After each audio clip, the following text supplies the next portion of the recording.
امروز رئیس مجلس ملی مجلس عالی جمهوری تاجیکستان رئیس شهر دوشنبه پرزیدنت فدراسیون فوتبال تاجیکستان محترم رستم امامعلی با هیئت دسته منتخب تاجیکستان که در 19مین بازی‌های آسیایی اشتراک می‌کنند واخوری انجام دادند. در واخوری در برابر ورزشکاران راهبریت کمیته ملی المپی تاجیکستان، کمیته کار با جوانان و ورزش، فدراسیون ورزشی و مربیان شرکت نمودند. یادآور می‌شویم که بازی‌های آسیایی از 23 سپتامبر تا 8 اکتبر در شهر خنجاو جمهوری مردم چین دایر گردیده، در آن ورزشکاران 45 کشور قاره آسیا شرکت می‌کنند. منتخب تاجیکستان در هیئت 118 ورزشکار در 19 نوع ورزش برآمد خواهد کرد. ضمن سخنرانی خود رئیس شهر دوشنبه محترم رستم امامعلی ابراز نمودند که ورزش یکی از وسیله‌های پیوندگر خلق و ملت‌ها بوده، در شرایط امروزه جهانی شوی آن همچون جزء مهمی نظام ارزش‌های فرهنگی خلق و ملت‌ها برآمد می‌نماید و کشورهای جهان توسط برگزاری چهاربینی‌های گوناگون بهر معرفی رکن‌های فرهنگی خود و حفظ منفعت‌های ملی‌شان تلاش می‌ورزند.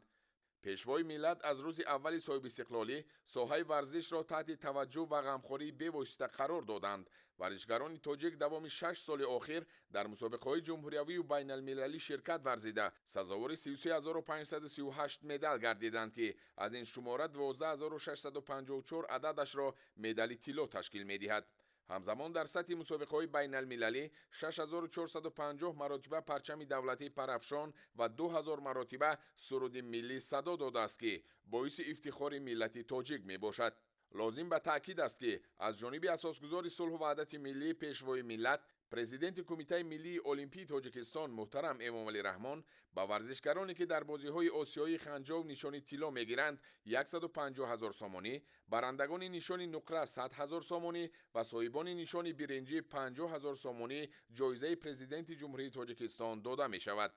سال‌های اخیر با تشبث اساسگزار صلح و وحدت ملی پیشوای ملت پرزیدنت کمیته ملی المپی تاجیکستان محترم امامعلی رحمان و رئیس مجلس ملی مجلس عالی جمهوری تاجیکستان رئیس شهر دوشنبه پرزیدنت فدراسیون فوتبال تاجیکستان محترم رستم امامعلی در برابر فراهم آوردن شرایط مناسب به ورزشکاران اینچنین قبل از سفر آنها به مسابقه‌های بزرگ چنین ملاقات‌های سودمند و معرفی لباس‌های رسمی صورت می‌گیرد. این مراتب نیز با تشبث رهبریت عالی کشور لباس و لوازمات ورزشی با رنگ‌های پرچم دولتی آرایفته آماده گردیده با ورزشکاران تقدیم کرده شدند. با تکیه به سیاست خردمندانه پیشوای معظم ملت بهر دستگیری ورزشکاران در مسابقه بالاذکر قرار داخلدار رئیس شهر دوشنبه به تصویب رسید که طبق آن به گیرندگان مدال طلا خانه 3 حجره‌دار، مدال نقره 2 حجره‌دار و مدال برنجی خانه 1 حجره‌دار تقدیم می‌گردد.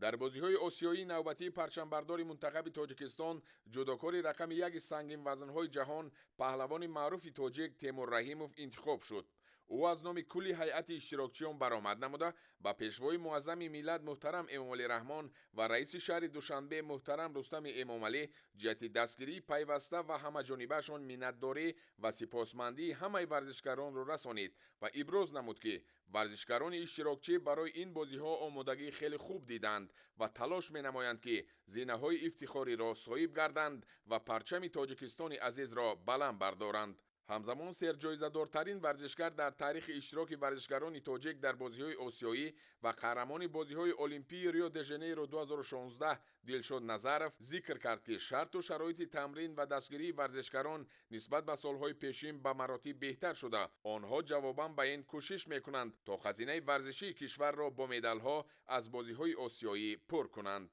در فرجام چهاربینی گسیل ورزشکاران تاجیک به بازی‌های آسیایی پرچم خوشرنگ دولت را محترم رستم امامعلی با تیمور رحیموف پرچمبردار دسته ورزشکاران تاجیکستان تقدیم نموده با آنها برای مظفریت و کامیابی‌ها را تمنا نمودند.